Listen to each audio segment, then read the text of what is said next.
Becoming a digital nomad is more popular than ever, but most people have no idea how to actually make it happen. This video is a step-by-step guide on how to become a digital nomad. I will be sharing how you can get started, covering different ways on how to make money online, sharing my personal insights for every step, along with mistakes to avoid. And at the end of the video, I have prepared a very special gift for you to get started on that dream today. I've been a digital nomad along with my husband for the past 5.5 years, making money online through various income streams. We have been able to earn way more than we ever would in a full-time job while traveling to over 45 countries. And in this video, I will walk you through how you can do the same. Step number 1 is all about having the right mindset. Becoming a digital nomad is the freedom you didn't know you were allowed to have, and once you see what's possible, you will not want to go back. But let's get real. This life is not just about beachside laptops or Instagrammable sunsets. This may not be where you want to hear from the get-go, but it's very important to not over-romanticize this lifestyle. Yes, there is more freedom and adventure, but it also requires skills most people don't think about at first. You will need to adapt quickly, take full ownership of your time and income, stay aware in unfamiliar environments, make decisions on the fly, and learn to get comfortable outside of your comfort zone. You will face challenges you wouldn't encounter if you stayed put, but I can tell you from experience that the trade-off is worth it. These challenges will shape you. They will make you more confident, more capable, and more connected to the world. Because once you taste the freedom of choosing your own office, designing your own schedule, learning from cultures you only read about, and waking up in places you used to dream of, you realize there's no other way you wanted to live. And the best part, there is no one-size-fits-all. You get to create your digital nomad lifestyle the way that best fits your values, your pace, your income, and your hunger for adventure. That takes us to step number 2, which is choosing your nomad style. There are many ways to be a digital nomad. It's not all or nothing, but let's break it down into 3 categories: fast travel, slow travel, and seasonal nomading. Fast travel is when you move every 1 to 2 weeks. Yes, you get to see a lot more places in a shorter period of time, so there's a lot more adventure and it's super exciting, but it can be very draining as well. I can understand that maybe right now you're stuck in a routine that you hate, so all that you're craving is adventure and to see as many places as you can. But when you have absolutely no routine and when you have to go from place to place, having to figure out the logistics of where am I going to sleep next week, how am I going to get there, and so on, it can get very tiring and more expensive. And at the end of the day, what's the point? You start not really enjoying your adventures and your trips as much as if you traveled a little bit slower and got to rest more and so on. I would only recommend fast travel if you don't really have to work for your income. So maybe you're going to be a digital nomad living off of savings, or maybe you're on a sabbatical, or maybe you have lots of experience with travel and you're really good at that, figuring out logistics on the get-go. Or maybe you can do fast travel in chunks. So maybe travel a little bit faster for a period of time and then slow down a little bit more so you can reset and truly enjoy this lifestyle. Slow travel is when you stay in one place for 1 month or more. This allows you to build a little bit of a routine, get really immersed with the culture, be able to befriend locals, maybe learn a little bit of the language, and it's definitely cheaper and less stressful. So if you have to work for your income. So if you have to fulfill certain amount of weekly hours to get paid, I would say this is the way to go, because otherwise you're gonna get really drained and not really be able to fully manage your time of being out on adventures, traveling, enjoying the place that you are while having to fulfill your responsibilities of work and even just resting. This was definitely, I wouldn't necessarily call it a mistake we've made, because again, you can mix in these different lifestyles. So at times we were so ready to just move, but we overdid it a little bit and we got a little bit burnt out to where we just kind of wanted to rot in one place for 3 months sometimes, because we were moving so fast and having to take care of our responsibilities as well. Then you have seasonal nomading, and that is when you live at a home base, so maybe in your home country for part of the year, and then during the other part of the year you travel, and then you get to pick if you want to do more of a fast pace, or maybe you're just gonna go to one other part of the world and explore that little area. So again, it's a game of mixing and matching to see what works well for you. But seasonal nomading can be really great, especially if you have to be at home for a period of time. For example, we know someone who's in sales, and what he does is he spends the entire summer working in the United States, and he makes pretty much all of his yearly income during those 4 months. So the other 8 months, he's out exploring the world in different places, and he doesn't have to worry about working during those 8 months. This can also be great for teachers or even families who want to give their kids different experiences, maybe during the summertime when they're off of school and they get to see other cultures and travel the world together. Another thing worth mentioning is that if you are afraid of taking the first step and having the responsibility of planning your nomadic life on your own, there are also agencies that can build a little itinerary for you. So agencies like Noma Collective or Nomadico, they can actually arrange with you according to your preferences and what you want, a co-living spaces, co-working spaces for you to be able to live and work. They can give you lots of tips. They can get you connected with other nomads in each destination. So this is a great way to kind of like take that first step and not have all of the responsibility of planning everything yourself. Step number 3 is building an online income stream. This really is the key of making this lifestyle sustainable.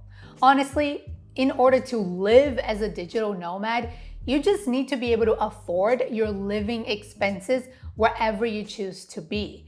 Many nomads don't even just rely on online income. Maybe it's a mix of a lot of different things and they don't just have one occupation.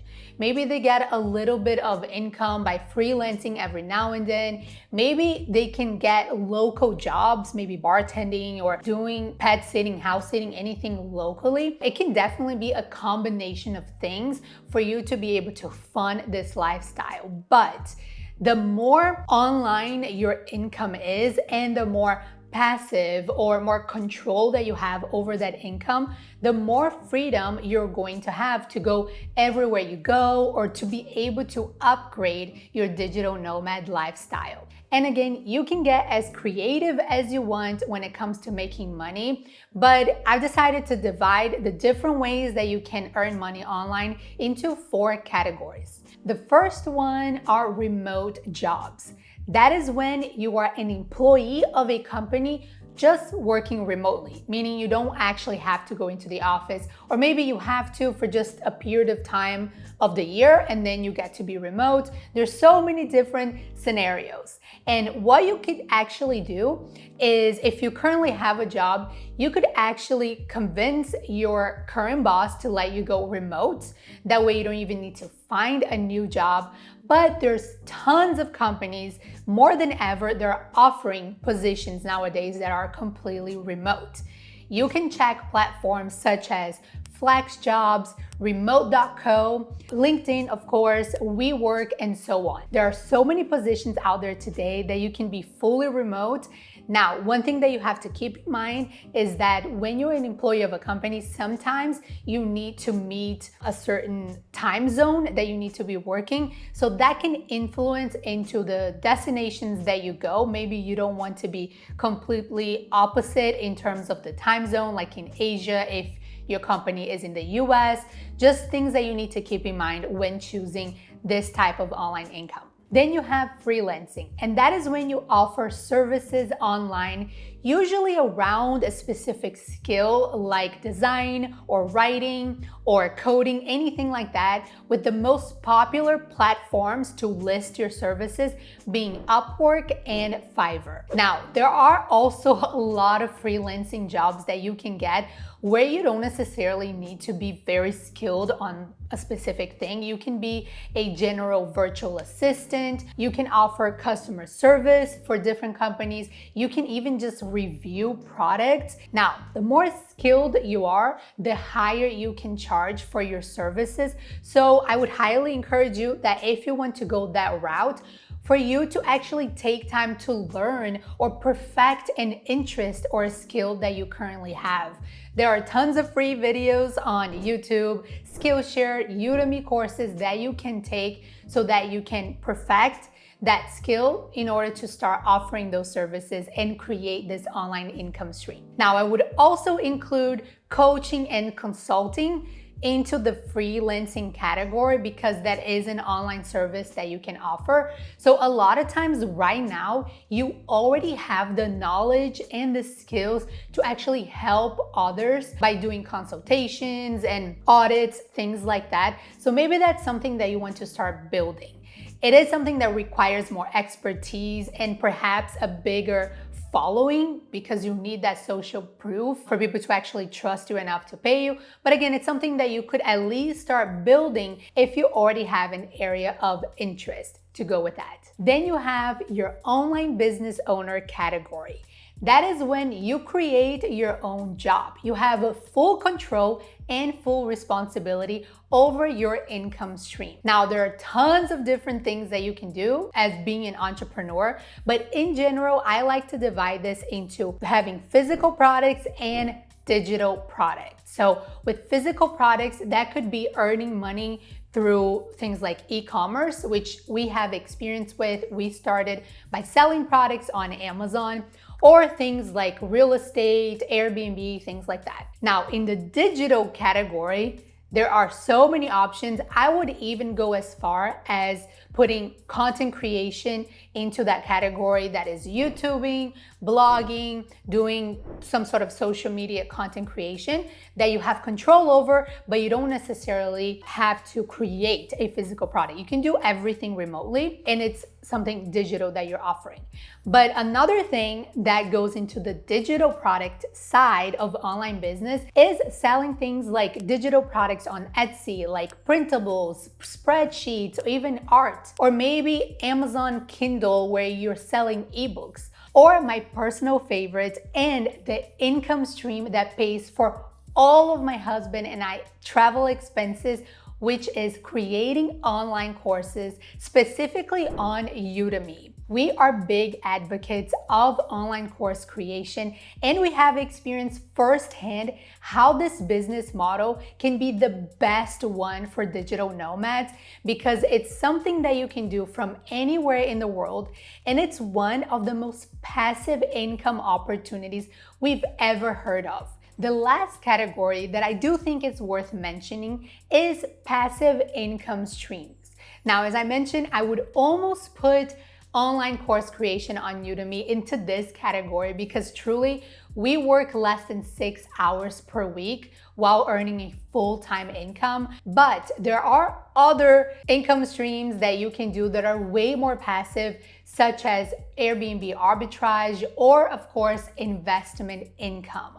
Now, usually people that are in the position of earning enough income to pay for all of their expenses through these types of passive income streams are usually older. Maybe they had to have gotten started way before with that kind of investment, or maybe they're already retired. So it really isn't for everyone, but it really was worth mentioning. Now, before we get to step number 4, I do want to say that it's very important for you to have savings before you actually take the leap and jump on that plane. Because the truth is, you will most likely encounter emergency situations or things and expenses that you did not plan for. So I like to stay on the safe side and have enough savings to cover 3 to 6 months of living expenses. Now, you may not know what your monthly costs will be, but we're gonna get to that soon. But just on the safe side, remember 3 to 6 months of living expenses, or at the very least, enough money for you to take an airplane ride back home if some emergency happens or any type of unexpected situation. Step number 4 is choosing your first destination. And I say first because trust me, once you take this first step, you will not want to stop. Now, when it comes to picking your destination, don't go with just the trendiest place that you hear or see on social media.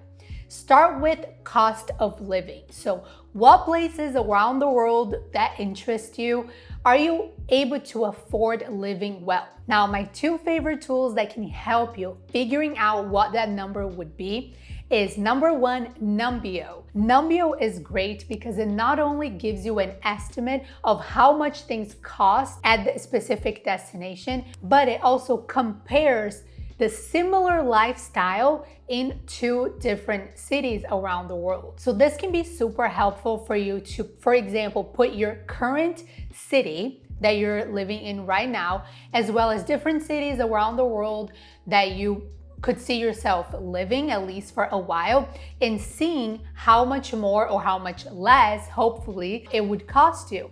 This is great because maybe the estimates of the website could be a little bit low or even a little bit high. It totally depends on how you're going to choose to live in that country. For example, usually cost of living for rent shows a little bit less than what you're most likely going to spend if you go with an Airbnb at your destination, for example, because it's going to show prices of local rent. Or it could actually be more expensive if you're good with staying at hostels or things that are way more budget friendly. So in terms of lifestyle, it's super helpful to be able to compare this certain lifestyle of this city with this one to be able, okay, this is 50% less expensive. So if right now I have to spend $3,000 per month on living expenses, I can estimate to need $1,500 a month, for example. Another tool that I absolutely love is nomadlist.com. Now, this tool is very complete and it can give you way more than cost of living. I highly recommend you to check it out because there's so much more information. You can see other nomads that are currently living in each destination. They have scores for different things like safety or Wi-Fi quality, food, weather, all kinds of things. But they also have cost of living. Now, as I mentioned, it's not entirely accurate because it totally depends on your lifestyle, but it is super helpful, at least for you to compare between cities. You can also, of course, go into Facebook groups and try to find people and nomads that are currently living on different destinations for you to see how much that could cost. And you can also go on YouTube to figure out what different digital nomads are spending around the world.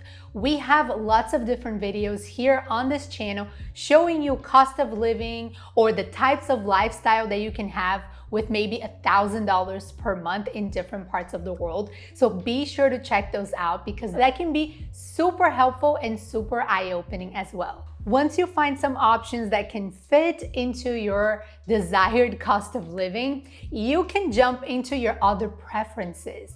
And one thing that I like to always tell people is think about your current life and what you dislike the most about it. So for example, you really hate the cold weather, then choose destinations that are more tropical. Or maybe you hate your commute, then maybe go for more walkable cities. Maybe currently you don't have enough money to go out or do some fun activities, so go for cheaper and more affordable destinations that offer those types of activities. All of those lists is going to depend on you. And like I said, this is the beauty of it. I cannot tell you this is going to be the best city for you, because you can choose the best place that's going to fit all, or at least most, of your preferences. There are so many out there, and there are tons of resources, as I already mentioned, not only on cost of living, but also on different aspects of living as a digital nomad. Maybe you want to be around people that are a little bit more warm and friendly, and then you choose to go to Southeast Asia,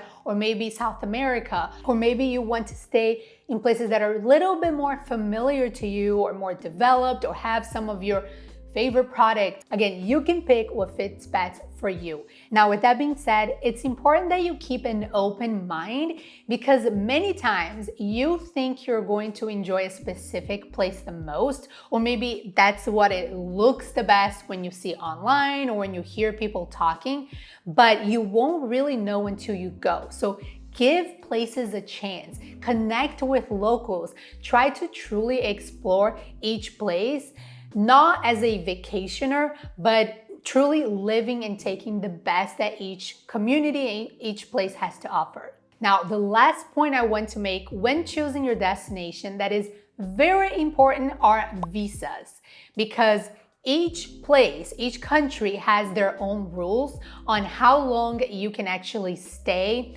Not to mention, if you stay too long in a country, you may actually trigger tax liabilities. So you always have to research each destination that you go as much as you can.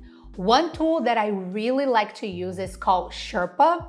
You can input your passport, your country of residency, where you're coming from, and it's going to tell you exactly the requirements that you have to go to each country based on your citizenship, your residencies, and so on. So it's going to tell you if you need any kind of health insurance or vaccination, and of course, visas. Most places do have, let's say, maybe 1 month, 3 months, or 6 months allowance for tourist visas, but there are lots of different countries that also offer digital nomad visas. And with digital nomad visas, many times you can stay 1 year or even longer in the same country. There's also some tricks that you can figure out in order to renew your visa. Sometimes it's just a matter of leaving the country and coming back, and then your clock kind of resets. That's called the visa run. Let's say you can only stay 3 months in a place at a time. You can just get a flight, go somewhere else just for a day or even hours, and then come back and then resets, and you can stay another 3 months. So it's very important to do proper research so you don't overstay your visas, because this way you can get deported, you can pay fines, you may not be able to ever go back to that place if you do things like that. Step number 5 is preparing and packing. Before you book that one-way ticket, you need to get your current life in order. And that means more than just packing a suitcase. So first things first, start dealing with your current stuff. If you're planning on staying gone for a while, then I would suggest you to donate and sell most of your things. That's what we did, and you would be surprised as to how much you can actually get. Sumner and I were a couple of newlyweds that had a bunch of old furniture from IKEA from our college days, and we were still able to get almost $10,000 from selling our things. And that is because we donated a bunch of them. To be honest, the sooner you start, the better, because if you leave that for last minute, you won't have as much time to actually sell everything, and you will end up to have to donate or store some of your things. We also store some of our more sentimental things, or a few things we didn't want to get rid of, with family, but you can also pay for containers and storage rooms for you to actually put anything that you don't sell or don't want to get rid of.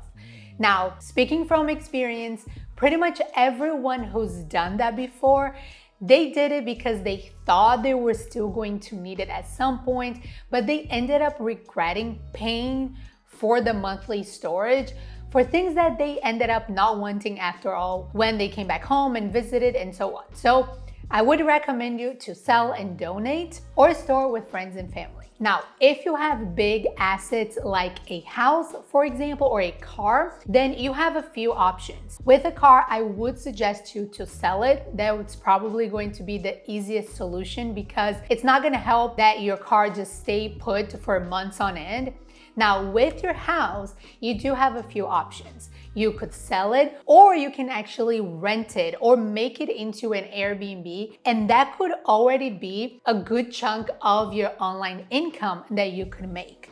Now, there are expenses with Airbnb. You most likely need to hire a manager, a local manager, maybe a friend or a family member can do this for you, but you can definitely be smart about a house as well. If you own pets, you also have choices. You could bring them with you. Now, there is going to limit some of the adventures that you could have. It will, of course, as well be a little bit more expensive when it comes to transporting them to different places, maybe having to pay pet fees at new accommodations, or you could donate them or leave them with a family member. That is what we did with our cat, Lila, and I'm so glad that she's being taken care of by our family members because we do plan to eventually bring her to come live with us. But the freedom of not having a pet with us really has allowed us to do so much more than we would have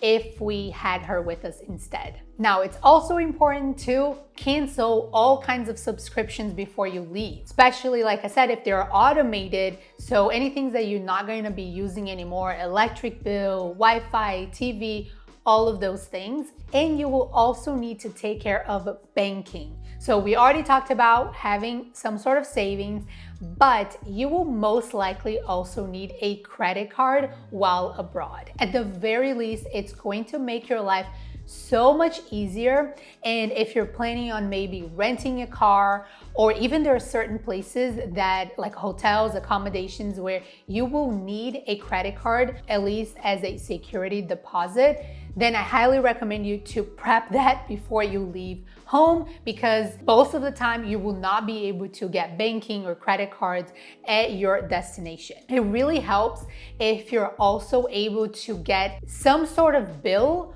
or something in your home country in your name. That's gonna help you manage things from afar a little bit better. That is something that we did. We actually decided to pay for my in-laws a Wi-Fi and TV bill just so we can have that address on our driver's license and on a bill if we ever need to prove anything like that while abroad. You also need to make sure to pack and make digital copies of your major documents. That is birth certificates, marriage certificates, passports, visas, health insurance, vaccination cards, things like that. Make sure that you not only have a physical copy of that, but also digital copies that you can access anywhere in the world. And last but not least, it's time to actually pack your belongings. You already know what is going to be at least your first destination, so you have a feeling for what the weather is going to be like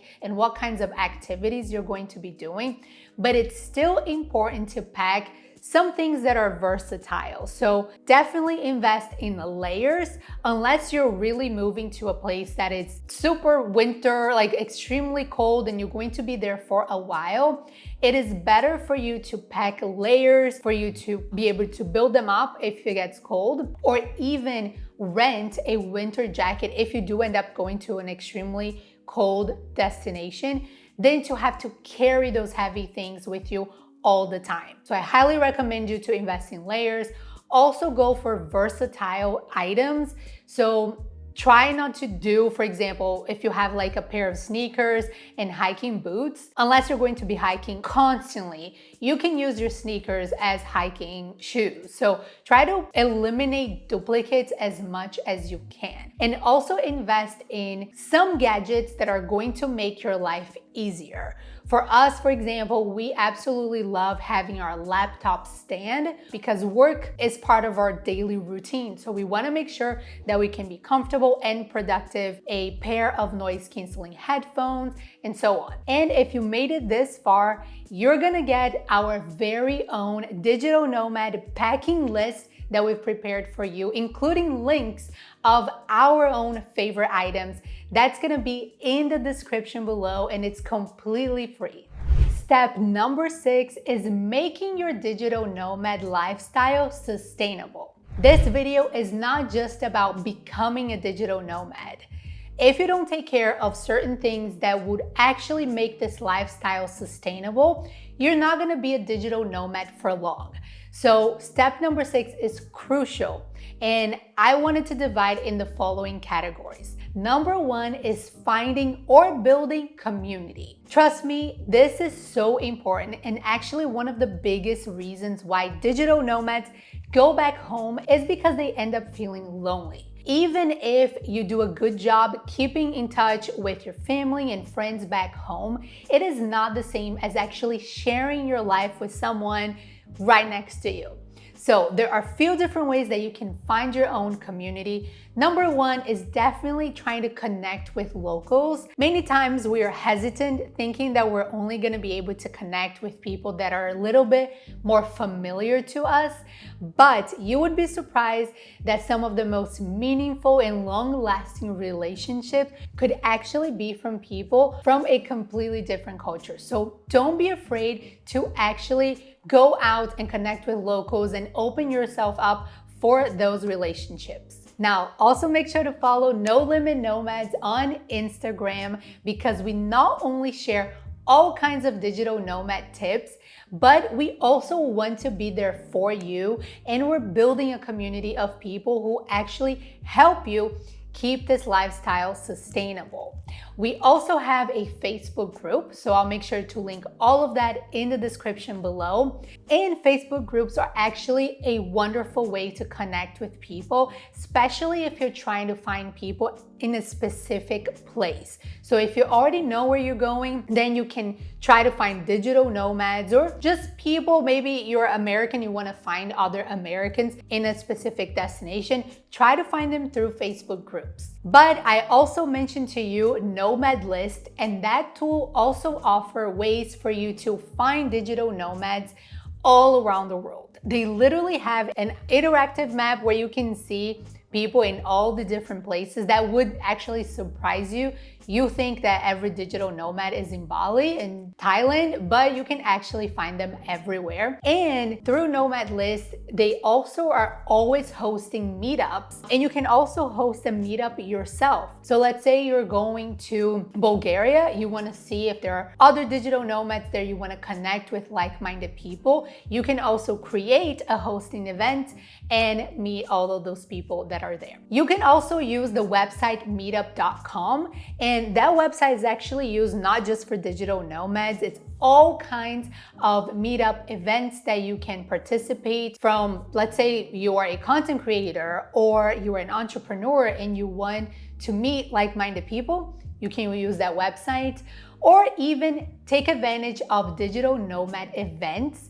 I would say maybe the most famous is the Nomad Cruise, where you get to travel on a cruise with other digital nomads. So you get to connect with them, maybe even go on group trips together afterwards. So definitely check those out. The digital nomad life is freeing, but make sure that you don't isolate yourself in that freedom. Another thing that is going to make this lifestyle sustainable is being productive. So yes, you have the freedom to work wherever you want, whenever you want, but you need to prioritize work.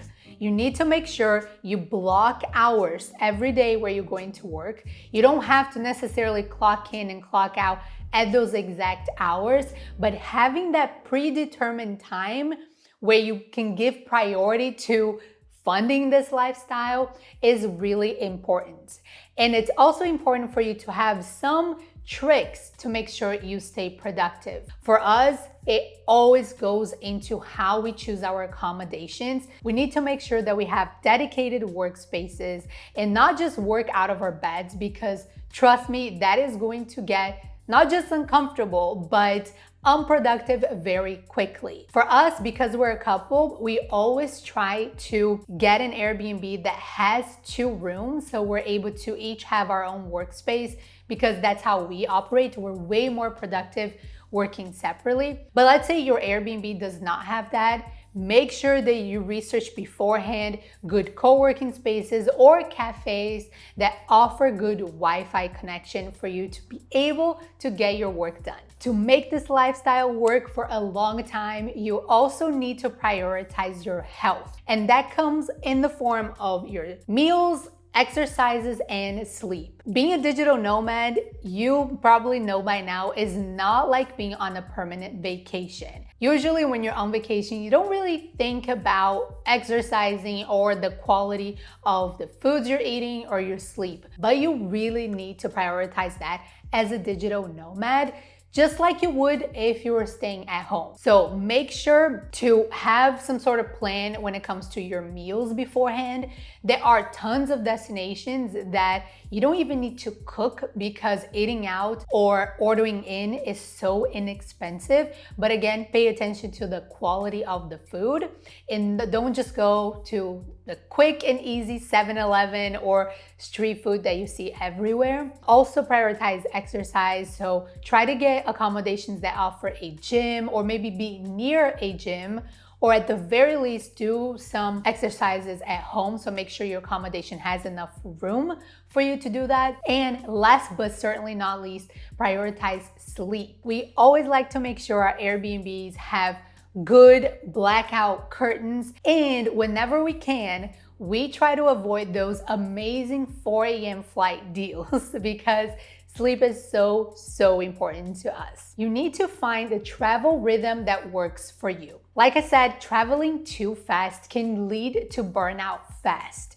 So you need to make sure you create a ratio of travel days and adventure days to work days and rest days. For us, for example, when we first started as digital nomads, we were averaging 1 country per month. Although at times that was exactly what we wanted, we figured out fast that we could not keep that going for much longer.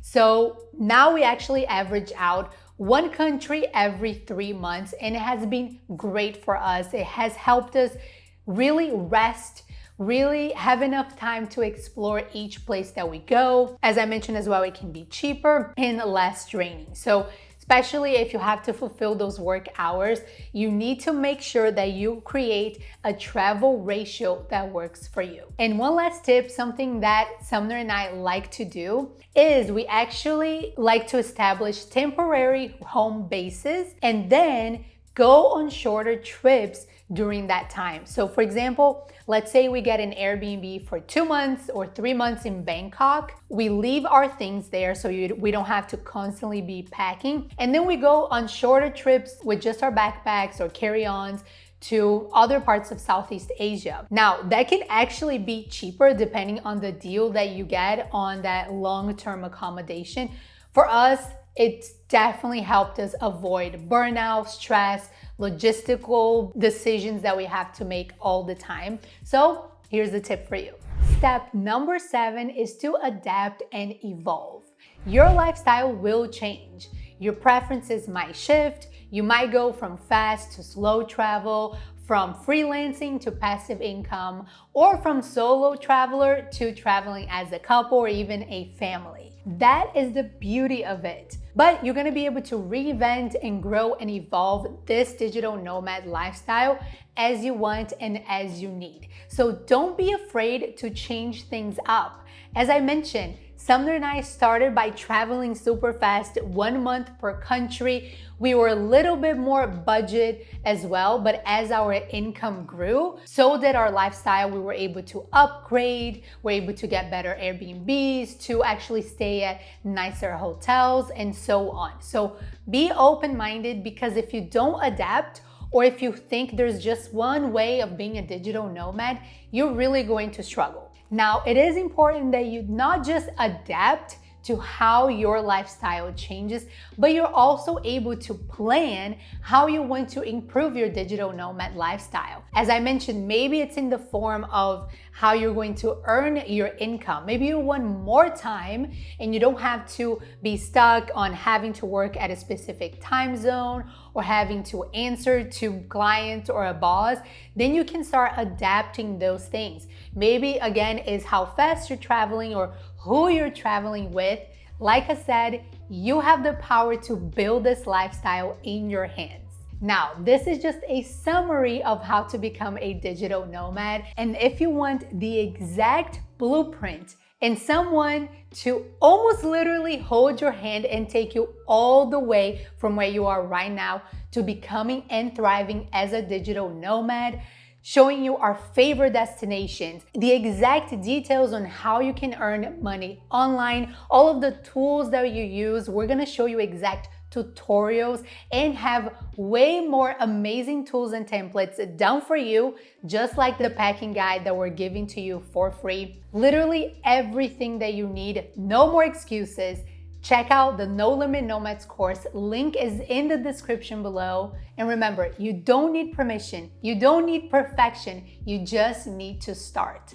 This is the sign you are waiting for.